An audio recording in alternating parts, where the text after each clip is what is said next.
Bueno, muy buenas noches a todos y a todos por venir, por acompañarnos.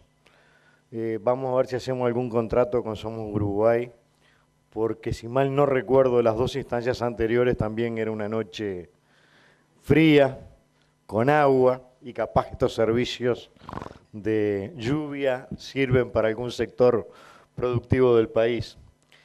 Muchas gracias a todos por acompañarnos y particularmente a Mario por realizar estas instancias que en realidad son claves porque nos permiten reflexionar en un ambiente distendido, fuera de las premuras del realizar cotidiano, que nos permiten encarar, revisar lo que venimos haciendo y nos permite explicitar lo que en definitiva pretendemos hacer con el trabajo cotidiano de una multiplicidad de funcionarios, funcionarios del ministerio, funcionarios de la agencia, funcionarios del banco hipotecario, funcionarios de los gobiernos departamentales, funcionarios contratados para la ejecución de cada una de las obras.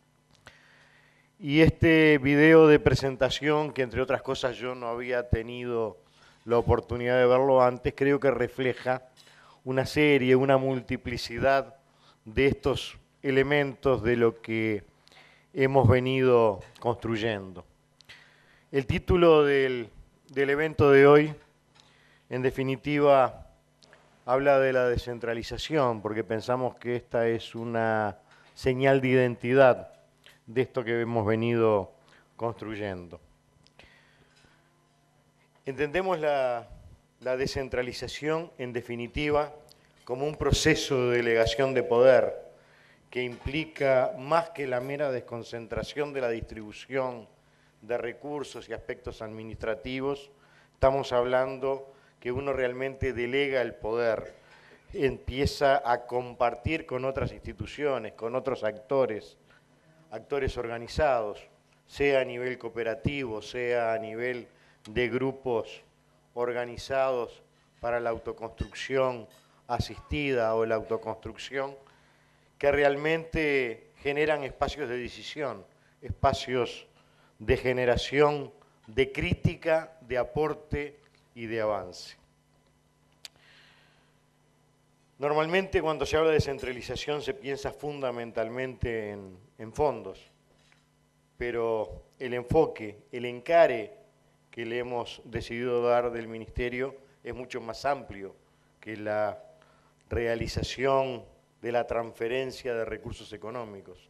Los recursos económicos permanentemente los estamos desconcentrando en su aplicación a través de las empresas constructoras, a través de los llamados de licitaciones para construir en distintos puntos del territorio a partir de licitaciones, a través de licitaciones tanto de activos como de pasivos, a través de la actividad en el territorio específicamente de MEVIR.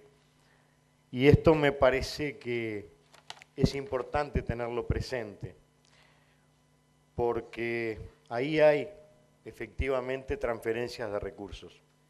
Pero la apuesta de la política desarrollada por el Ministerio va mucho más allá que la aplicación de esos recursos que son del conjunto de la sociedad, recursos que en el presupuesto se le asignan al Ministerio de Vivienda para desarrollar esas políticas, y siempre hay una distribución en todo el territorio. Decimos que la política de descentralización es mucho más que la transferencia de fondos, porque importa el cómo. Y creo que hay que leerlo en dos claves: lo que es una política de descentralización del propio ministerio como tal y de su gestión, y por tanto de una estructura que tiene que acompasar y acompañar esta definición. Y por otro lado, lo que es en sí mismo el centro de la política habitacional. Desde el punto de vista del Ministerio, desde el año 2009 comenzó una reestructura que comenzó con la creación de las regionales. Estas regionales que es el este, el centro norte, el litoral, el área metropolitana, también acompañan una regionalización de otros organismos del Poder Ejecutivo, a veces coincidentes en la misma distribución regional, a veces no, pero sí con la misma vocación de descentralización. Esta regionalización reúne características comunes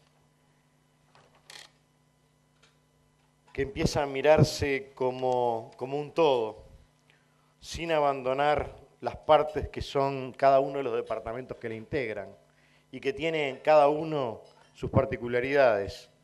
Empieza a trabajarse un proceso de descentralización y desconcentrar la gestión de los programas. Esto sin duda no es lineal, no es de una vez para siempre, es gradual. Tenemos algunas experiencias en las que hemos aprendido, como por ejemplo la gestión con las intendencias, las oficinas que empiezan a sumarse y a hacer su propio proceso de aprendizaje, o todo lo que es la gestión de las cooperativas, que hoy empieza a descentralizarse para que no tengan que trasladarse a Montevideo, sino que encuentren en cada oficina del ministerio la información que requiere, la orientación, el asesoramiento adecuado. Sin duda que es un proceso comenzado, no acabado, del cual aspiramos a desarrollar en mejor forma.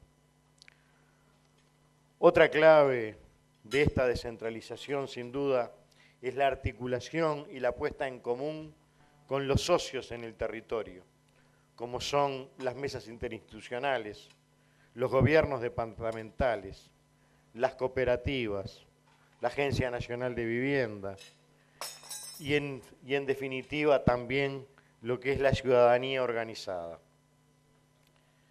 Me refiero a programas del Ministerio, en particular aquellos que son conveniados con los gobiernos departamentales, donde hubo un crecimiento importante a partir de esta experiencia de programas impulsados y gestionados a partir de asociarnos con los gobiernos departamentales, que no es por casualidad y tiene una razón de ser. Los programas que están dirigidos en especial a sectores de población de ingresos bajos o muy bajos requieren un apoyo distinto, requieren un componente de cotidianidad, de estar ahí, de estar presente, de estar permanente y sosteniendo, que eso solamente lo puede dar la presencia en el territorio todos los días. Y eso es lo que tienen los gobiernos departamentales como fortaleza y que destacamos particularmente. Esta es una política que estamos impulsando y es aquí donde las oficinas del propio ministerio comienzan a tener un proceso de aprendizaje como el que se mencionaba recientemente. No existe para nosotros un manual que diga a partir de hoy se decreta la regionalización, empieza la descentralización. No, es un proceso que hay que ir sumando y convenciendo voluntades. Significa que es un proceso de aprendizaje que tiene marchas, que tiene contramarchas, que tiene dificultades, que tiene errores, pero sobre todo tiene un permanente rescate del aprendizaje para mejor gestionar. Y en particular, mejorar la gestión conjunta con nuestros socios en el territorio. Tal vez el avance de la descentralización que vemos con más claridad en este periodo es que, más allá de lo que había históricamente, en el año 2005 empieza un proceso de rediseño. Ese proceso define empezar a fortalecer la participación de los gobiernos departamentales. Creo que claramente lo destacaba en su intervención el intendente Castañebat, cuando habla de una referencia de lo que tiene que ver con políticas habitacionales, pero que tiene que ver, en definitiva, con una voluntad política efectiva del Poder Ejecutivo en alianza permanente con los gobiernos departamentales.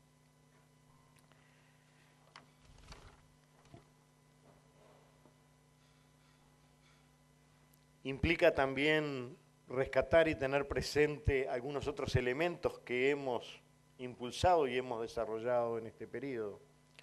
Tiene que ver con la Ley de Ordenamiento Territorial, que justamente establece competencias en el marco del desarrollo del territorio, particularmente haciendo énfasis en el territorio, además de lo que era tradicional de desarrollo urbano.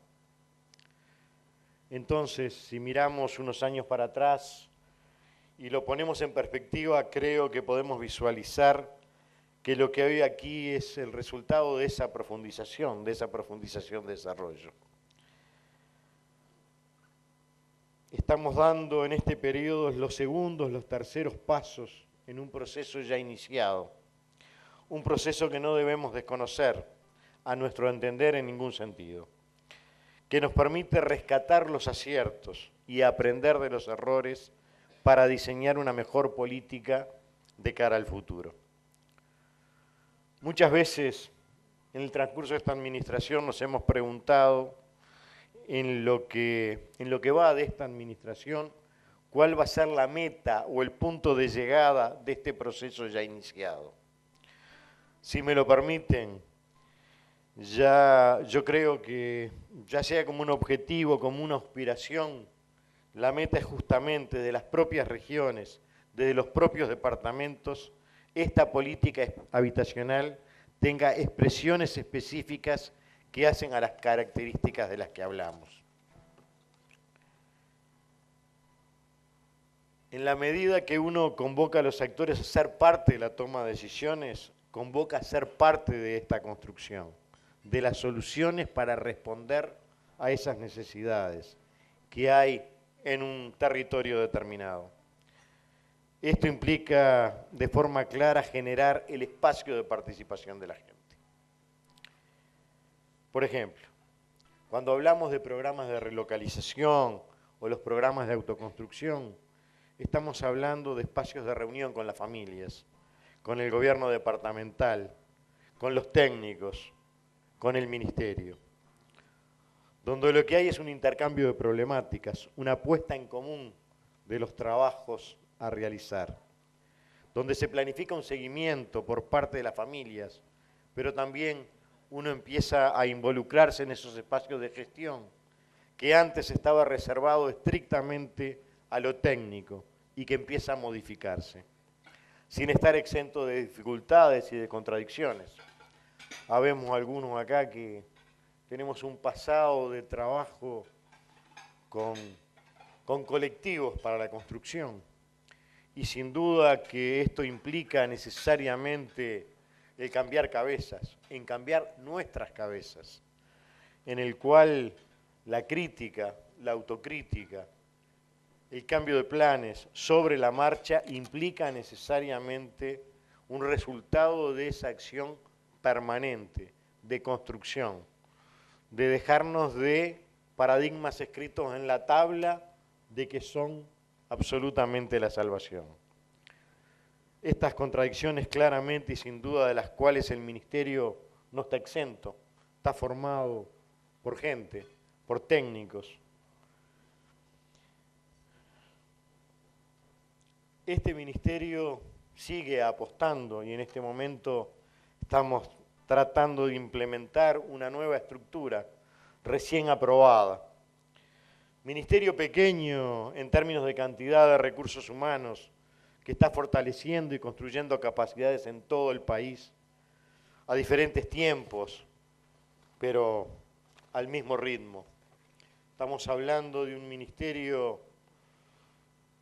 que en la parte que hace a la Dirección Nacional de Vivienda estamos hablando de 150 técnicos para atender 19 departamentos, con una distribución del territorio que muchas veces nada tiene que ver con las realidades regionales y las demandas, con regiones que de repente o departamentos que hay un funcionario para atender las problemáticas y que atender una problemática de vivienda a partir de un solo funcionario implica, entre otras cosas, en periodos de licencia tener que pensar en el traslado de más de 120 kilómetros de un funcionario para que pueda abordar la problemática.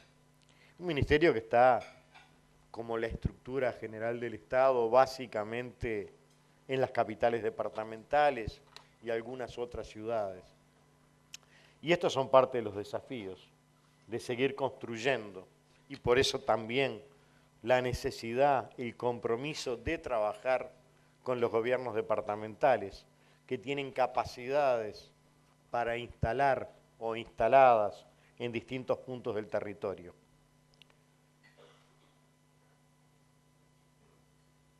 Quiero detenerme a contar un hecho concreto que tiene que ver con la participación que estamos convencidos que genera esta descentralización de la que estamos hablando.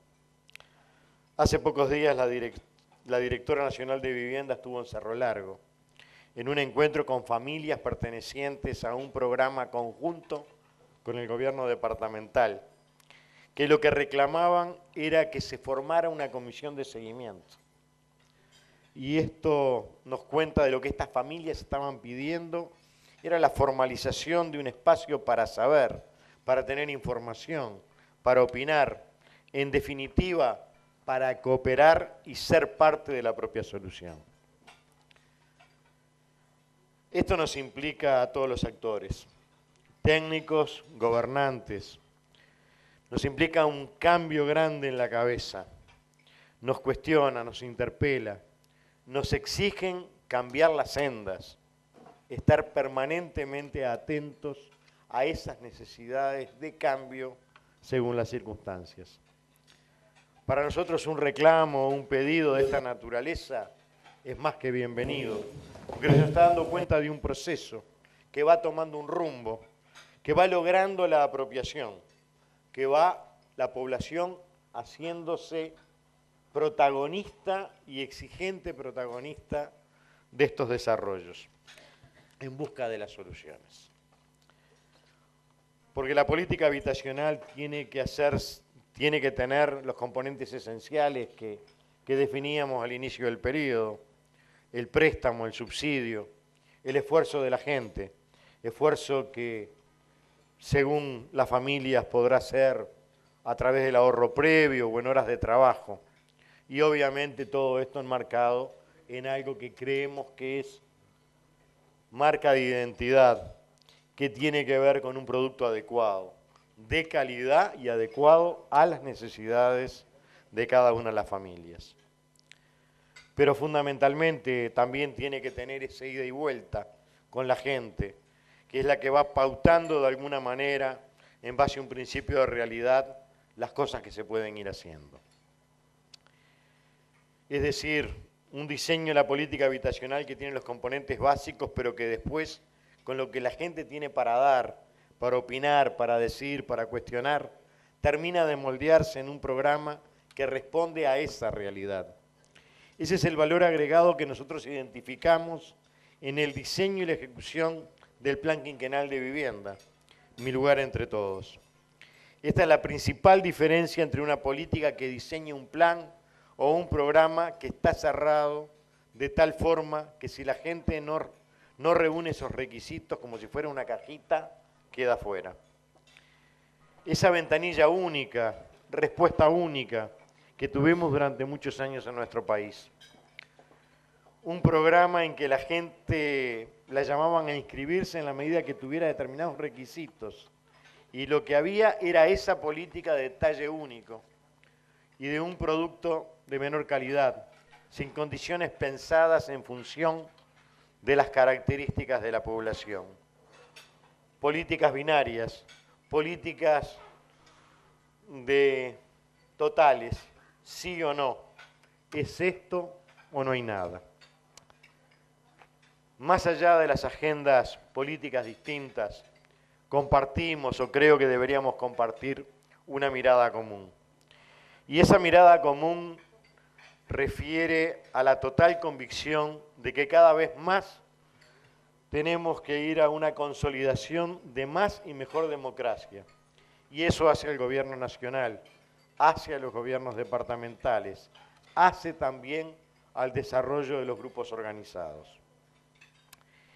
Y sobre esta base deberíamos trabajar para seguir apostando a encontrar los puntos de coincidencia para poder construir más y mejores soluciones.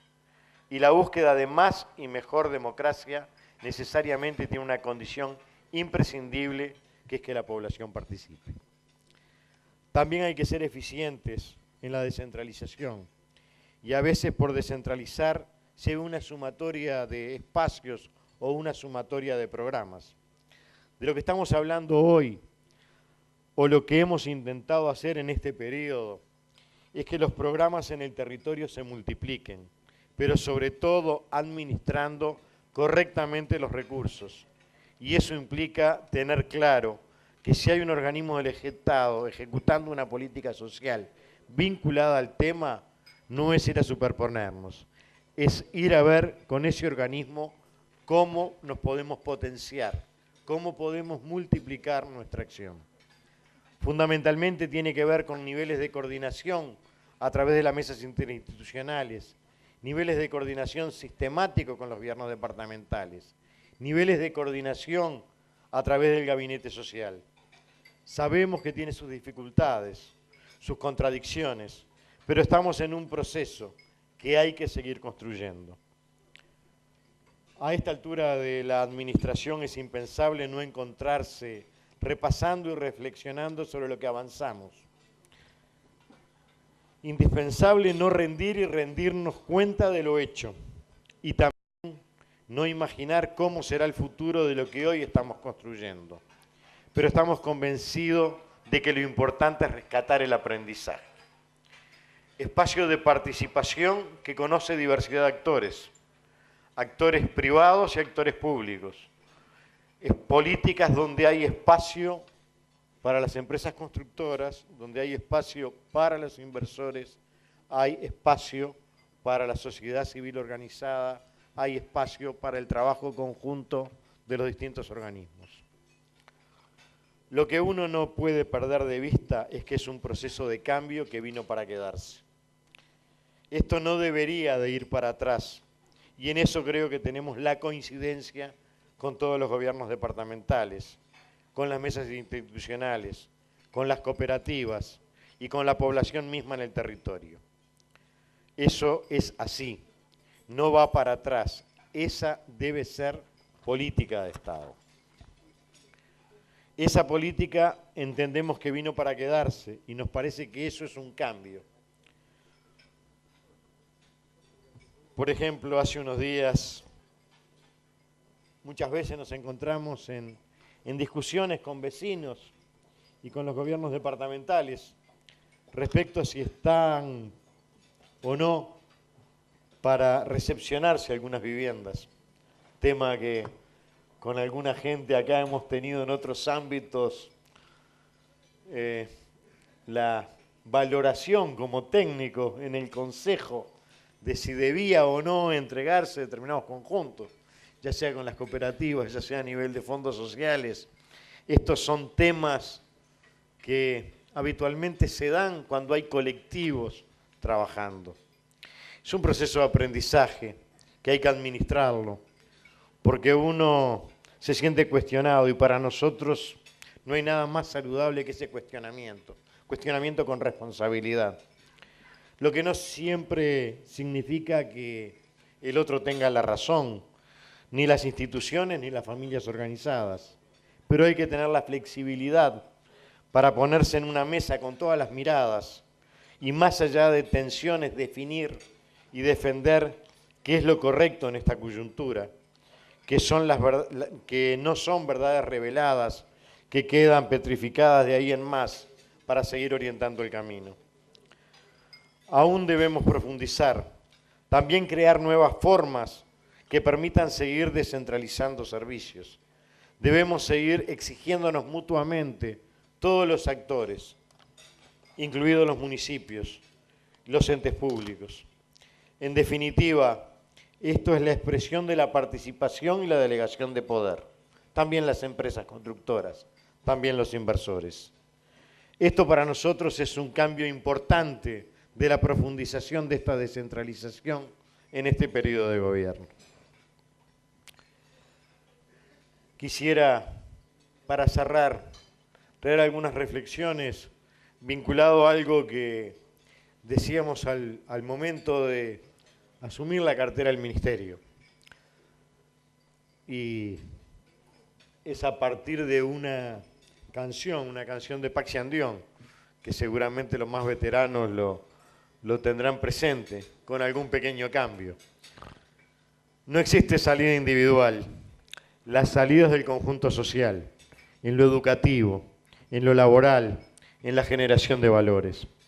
La realidad admite ser cambiada. La realidad pide ser transformada. Seguimos teniendo sueños. Seguimos con utopías. Mucho hemos recorrido el 2005, pero debemos dar más, porque estamos convencidos que sí se puede cambiar. Muchas gracias. Bueno, nosotros estamos trabajando muy articuladamente con el Ministerio de Vivienda en distintos planos. Hay un plan de desarrollo Ministerio de Vivienda, Agencia Nacional de Vivienda, en función de la Ley de Vivienda, que es todo el tema de la vivienda social, con emprendimientos que ya están, algunos ya prontos. Acabamos de inaugurar ahora en Ciudad de la Costa un bloque de 250 viviendas. Hay proyectos de vivienda social en distintas partes del departamento, que están algunos ya licitados, otros en licitación. En segundo lugar, todo lo que hace a la vivienda de las zonas vulnerables. En ese sentido, trabajando con el Ministerio de Vivienda, también se ha relocalizado en barrios importantes del departamento, en zonas vulnerables. San Francisco en la zona de las Villas de las Piedras, el barrio Olímpico en Canelones, recientemente Paso Carrasco, antes Barros Blancos, antes la zona de Toledo, y ahora los planes para adelante justamente en estas mismas zonas, que son las zonas de la mayor vulnerabilidad. Estamos ya licitando y construyendo más de 100 viviendas en la zona más difícil desde el punto de vista de la habitabilidad, como es el Paso Carrasco, lo mismo en Las Cañitas, en Barros Blancos, en Toledo, y la zona de Corfrisa en Las Piedras. El tercer aspecto que tiene que ver con el Ministerio de Vivienda tiene que ver con todo el programa de vivienda rural. MEVIR en Canelones ha hecho un gran trabajo en un nuevo concepto en materia de no solo de la vivienda, sino de la unidad productiva, y en este periodo hay un número muy importante, alrededor de 2.000 viviendas que se han inaugurado en el ámbito rural. Y finalmente, en todo lo que hace al plan Juntos, también hay zonas de trabajo. El Villa Ilusión en Las Piedras, se va a trabajar ahora en el Proinco en Canelones, es decir, todo el programa PIAI, Pando Norte, Santa Lucía, regularización de Corfrisa, o sea que son varias líneas de trabajo que tenemos con el Ministerio de Vivienda en distintos aspectos. Vivienda social, todo el aspecto de las viviendas cooperativas, vivienda para jubilados y vivienda en zona de vulnerabilidad. Tenemos algunas preguntas que los asistentes nos han trasladado y algunas preguntas de repente las puede responder usted, y si no, también está la directora nacional de vivienda, alguna que sea más específica. Usted me lo... Hay mucha gente que participa del sistema público de vivienda. Bueno, usted me indica a ver quién va a dar la respuesta. Vamos a comenzar un caso concreto. La lentitud de las cooperativas. La letra no es muy clara, pero entiendo que es Paso de los Toros, la cooperativa a la cual se refiere la pregunta. Es puntual, puede ser también una pregunta que se puede ampliar así esta lentitud se da en general en las cooperativas. A ver, me parece que acá hay dos temas que hay que diferenciar bien. No tengo presente estrictamente qué cooperativa se refiere, pero voy a hacer un marco general y tal vez indicar algunos problemas particulares que pueden darse y pueden estar dando respuesta a la cooperativa de Paso de los Toros, si no, en todo caso, de repente la directora o el responsable regional tiene claro. Acá la lentitud tiene que ver con tres actores: la lentitud o la prontitud. Los actores se llaman cooperativa, Instituto de Asistencia Técnica y Servicios Técnicos del Ministerio, o quien trabaja para el Ministerio en estos temas, que es la Agencia Nacional de Vivienda. sobre estos 3 elementos es clave para poder desarrollar la prontitud o la lentitud. Lo que podemos indicar es que históricamente un proceso de una cooperativa de vivienda no tenía un plazo mínimo, no tenía un plazo máximo.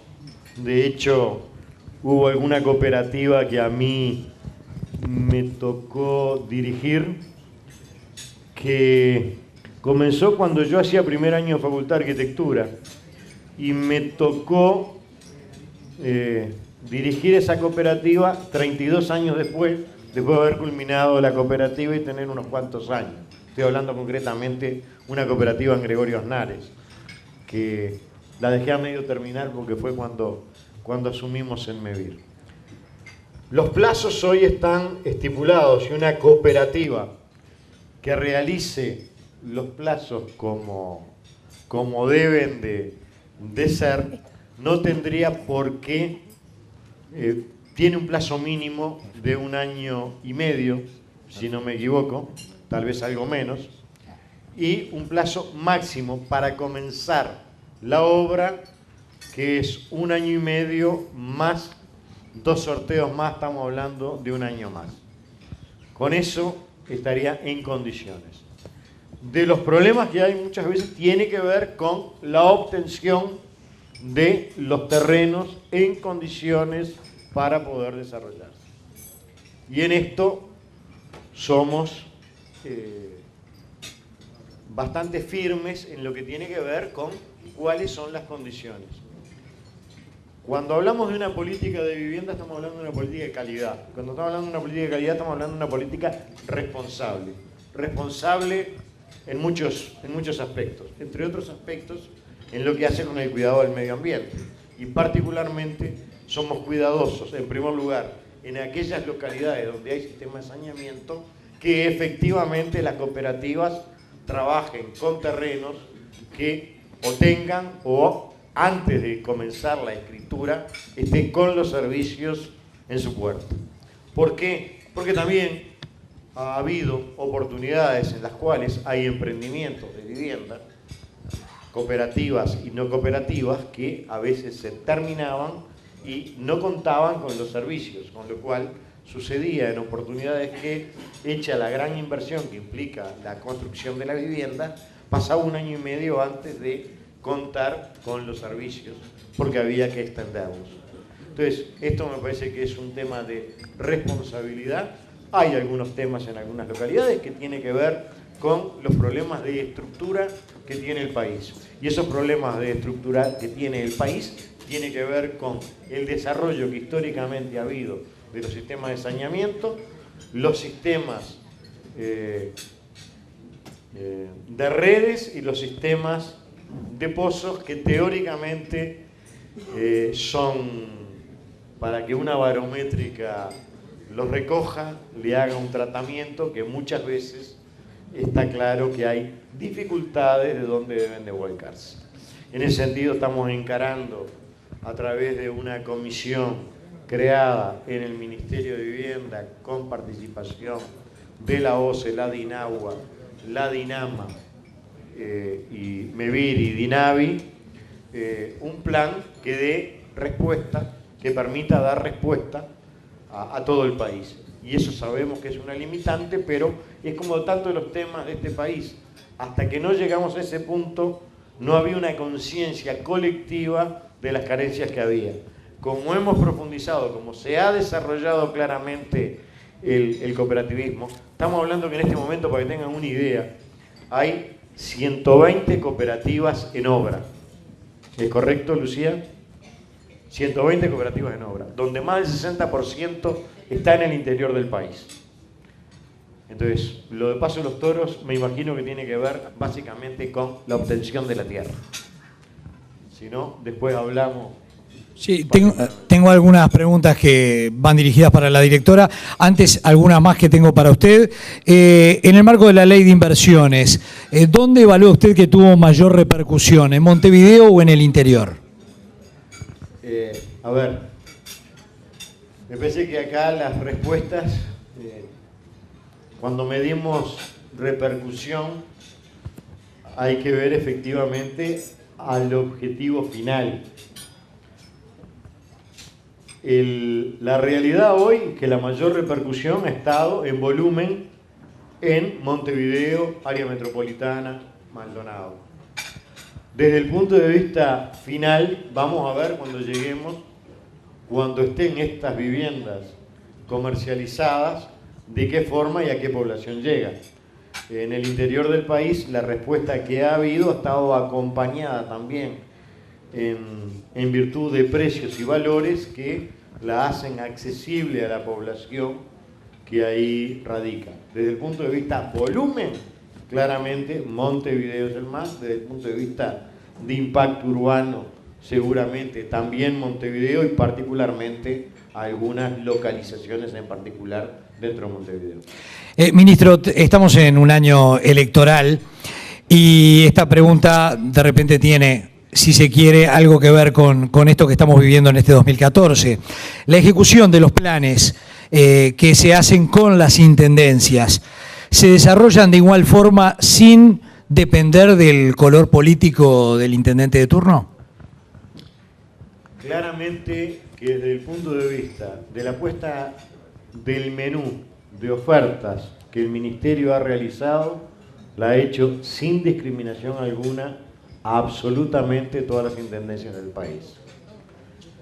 Hay gobiernos departamentales que dijeron, de este menú solo me interesa el combo 1. Hay gobiernos departamentales que dijeron, de este menú me interesan todos los combos. Algunos combinaron, algunos sí y otros no. Y otros han tenido una postura más lejana.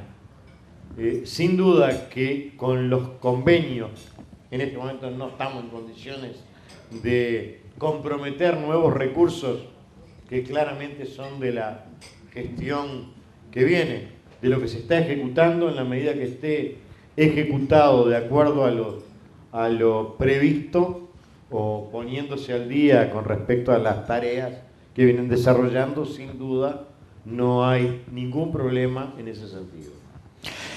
La siguiente pregunta apunta al plan Juntos, ministro, que se identifica mucho con el Ministerio de Vivienda, con el plan de vivienda, pero que es mucho más que eso. Justamente la pregunta apunta a saber cuál es el rol del Ministerio de Vivienda en el plan Juntos y cómo se ha coordinado hasta el momento la política respecto a este plan. Bueno, el plan Juntos, en primer lugar, no está en la órbita del Ministerio de Vivienda. El Ministerio participa del plan Juntos a través de un delegado del Ministerio integrando la dirección del programa. Claramente que la porción de población y la forma de trabajo con respecto a la población que trabaja, obviamente que siendo la vivienda fundamental como problemática a estas familias, no es la problemática que resuelva la vida. En este sentido, la propia definición del plan habla del plan sociohabitacional de desarrollo. En ese sentido, la participación del Ministerio es similar a la participación del Ministerio de Desarrollo Social, integrando y, por supuesto, en algunos programas, coordinando la ejecución de algunas situaciones de mayor precariedad que el Ministerio solicita alguna colaboración del plan. Le pedimos a la Directora Nacional de Vivienda a ver si puede responder estas preguntas que nos han formulado. ¿Qué solución le puede dar a una pareja de jóvenes que gana mensualmente 12.000 pesos cada uno, ya que van al Ministerio y al banco hipotecario y le niegan la vivienda por bajos ingresos familiares?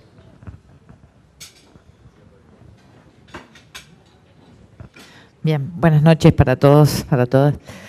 En principio me parece que hay que hacer alguna precisión, es decir, no vamos a discutir la condición de bajos ingresos, pero sin duda eso no es motivo para negar la posibilidad de tener una entrevista y encontrar una alternativa habitacional. Vamos a nombrar en principio dos. Por supuesto, el primero es el programa cooperativo, que el ministro se ha extendido bastante en él. Ahí no hay un requerimiento de ingresos, Al contrario, creo que es justamente parte de la aplicación de este instrumento que es absolutamente innovador y que además estaba en la ley de vivienda y por primera vez se aplica, que es la política del subsidio de la cuota. Por lo tanto, esta familia perfectamente, o esta pareja de jóvenes, perfectamente podría integrarse a alguna cooperativa de vivienda. Acá hay gente de alguna de las federaciones, así que capaz que le podemos acercar también el planteo, pero esto es una opción y aquí no hay requerimiento de ingreso, aplica la política del subsidio a la cuota, lo que hay que tener sí son horas de trabajo, voluntad y disposición para ser parte de ese proceso de construcción. Por otro lado, todos los programas es el de autoconstrucción, sea en terreno público o en terreno privado, dependerá obviamente, en el caso de terreno público, de la cantidad de lotes que estén planteados y la cantidad de familias o de parejas que postulen, pero también es una posibilidad que tenemos conveniado con varios gobiernos departamentales, y autoconstrucción en terreno privado como tercera opción, que no estamos hablando además que sea tener un predio o un terreno de su propiedad, sino que puede ser también de un familiar hasta el segundo grado de consanguinidad, lo que le otorga la flexibilidad para que también haya otras apoyaturas familiares para poder viabilizar eso. No obstante, creo que parte de este cambio que se viene implementando desde 2005 en la política habitacional también tiene que ver con la gestión, como mencionaba el ministro, y acá tenemos, con la mejor buena disposición de todos los funcionarios del Ministerio en cada una de las oficinas, la posibilidad de sentarse, a tener la posibilidad de intercambiar con los funcionarios y construir la alternativa a partir de una diversidad de programas que, si bien pueden no responder a todas las particularidades o los casos individuales, están diseñados para que justamente tengamos mayor posibilidad de cobertura a las diversas situaciones que presenta la población. Así que por ahí también la posibilidad de invitarlos a que se acerquen al Ministerio, dentro de las opciones que están diseñadas y dentro de la posibilidad de construir conjuntamente con ellos una alternativa. ¿Me permite que le voy a hacer una pregunta a la directora? ¿Cómo no? Directora, le voy a hacer, sí, bueno, pero se me ocurrió ahora. Le voy a hacer una pregunta porque hay un mito por ahí. ¿Por qué siempre exigen que la familia tenga hijos o discapacitados para integrar un programa de vivienda? ¿Cuál es la respuesta? Me parece primero que hay que puntualizar que eso es fundamentalmente en un programa, que es el programa de compra de vivienda nueva, y tenemos que recordar que este programa, originado en el 2007, fundamentalmente intentó acompañar el plan de equidad, que es lo que ha permitido que realmente en el país hoy hayan disminuido muchísimos las familias que están en situación de pobreza, y sobre todo se haya beneficiado y se haya efectivamente roto esa cadena perversa que hacía que la infancia estuviera en las peores condiciones. Y tiene que ver con la consistencia de las políticas sociales, de la cual la política de vivienda también es parte. En ese caso, en los demás programas no existe este requerimiento, que lo que trata de hacer es una acción afirmativa hacia estos sectores de población y nada más. Espero responder, ministro. Tengo otra pregunta, una afirmación y una pregunta. Según los últimos datos, en este periodo de gobierno se construyeron menos viviendas que en los anteriores. ¿Por qué sucede esto en la más importante bonanza económica de la historia del Uruguay?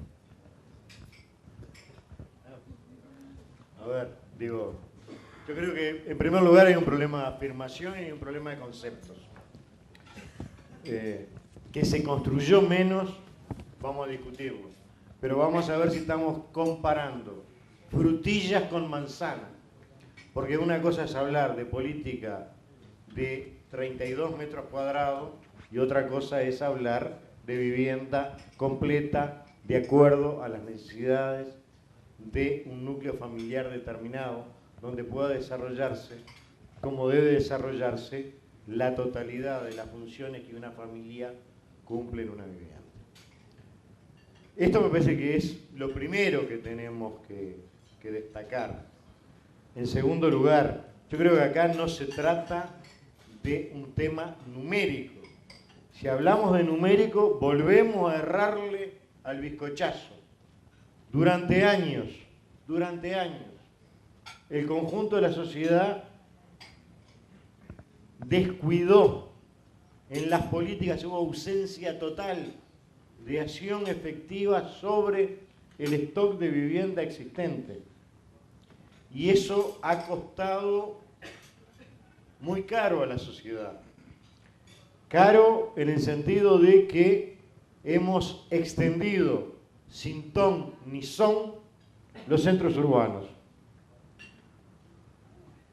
que implica pérdida de tierras para otros usos, que implica esfuerzos económicos al conjunto social para dotar de infraestructuras, para dotar de servicios.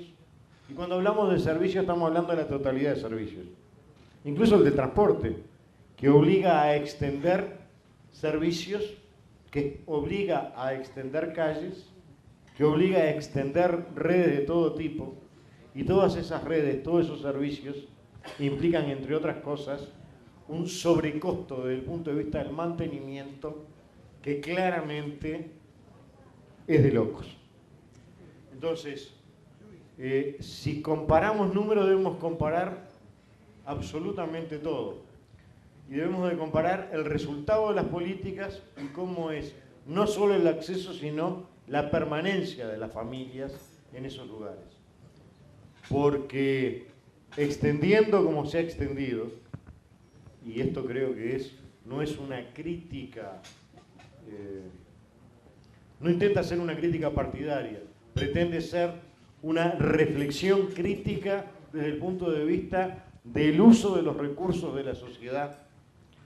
Se construía por un valor que no lo valía en lugares alejados de la ciudad, en la cual obviamente que aquel que necesitaba una vivienda lo primero que decía es: ¡oh, qué suerte! Tengo una solución. Pero después llegaba al barrio. Cuando llegaba al barrio se preguntaba cómo hacía para ir a trabajar, dónde compraba la leche, dónde compraba el pan, cuando nacía el hijo, dónde queda la guardería, dónde están los servicios asistenciales. Y eso le requería al Estado nuevamente ir atrás de esto a desarrollar. Y ojo que esto lo digo con el mayor de los respetos, pero lo digo indicando una realidad que es más que palpable.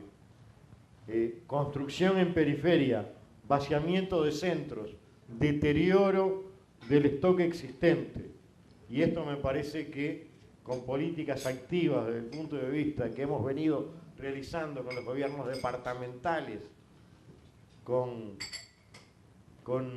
verdadero aprecio por parte de los gobiernos departamentales de lo que significan estas soluciones, que son soluciones al corto plazo, que implica no desarraigar a la gente, que implica aprovechar las redes de estructura, pero fundamentalmente las redes sociales que tiene la gente en su territorio, en la medida que no se ve en la necesidad de desplazarse en el territorio.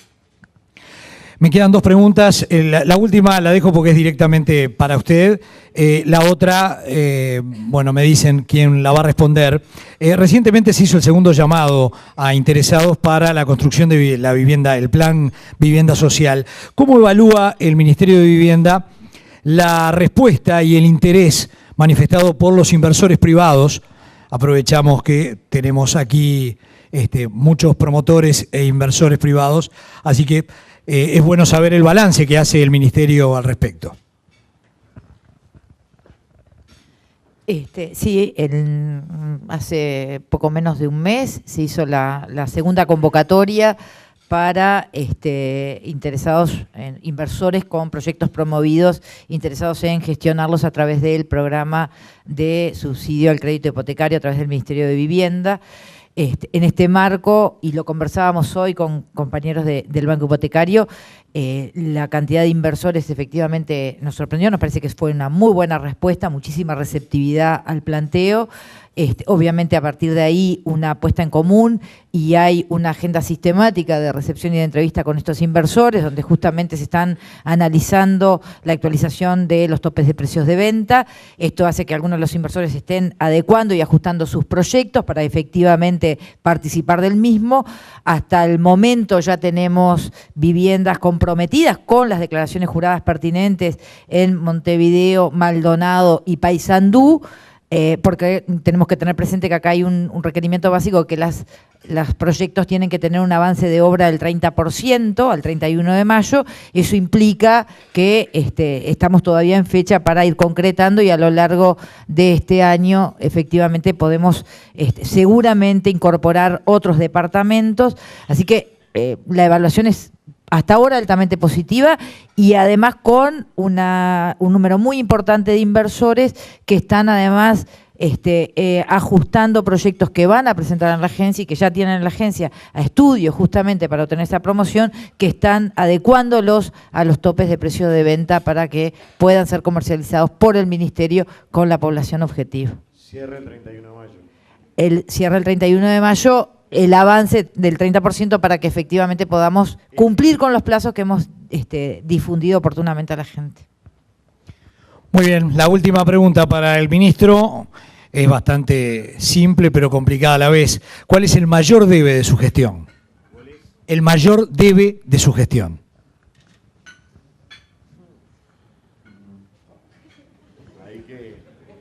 Hay que contestarla. Creo que debes hay unos cuantos. Creo que lo que tenemos más que debes son retos para el futuro.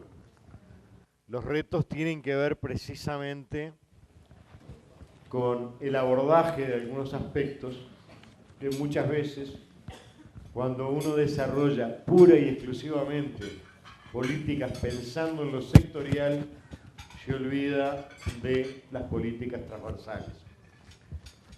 Yo creo que hay temas que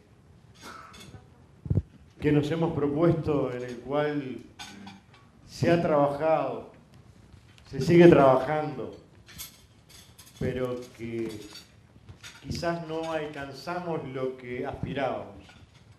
Yo creo que ahí hay por lo menos dos temas que son de preocupación. Uno tiene que ver con lo que es la incorporación de tecnología para la construcción de vivienda de interés social. En este periodo de grandes avances en muchos aspectos, uno de los temas que golpea tiene que ver con un presupuesto finito y tiene que ver con estructuras de costos que muchas veces no responden a lo que uno aspira para poder desarrollar la globalidad de las políticas. En ese sentido, la creación y el llamado al inicio de la gestión, de la creación de lo que es el documento de aptitud técnica, etcétera, ha tenido una respuesta relativa, aunque últimamente, en los últimos meses, ha habido algún repunte desde el punto de vista de estudio de alternativas que para nosotros es un elemento que nos hubiera gustado avanzar más.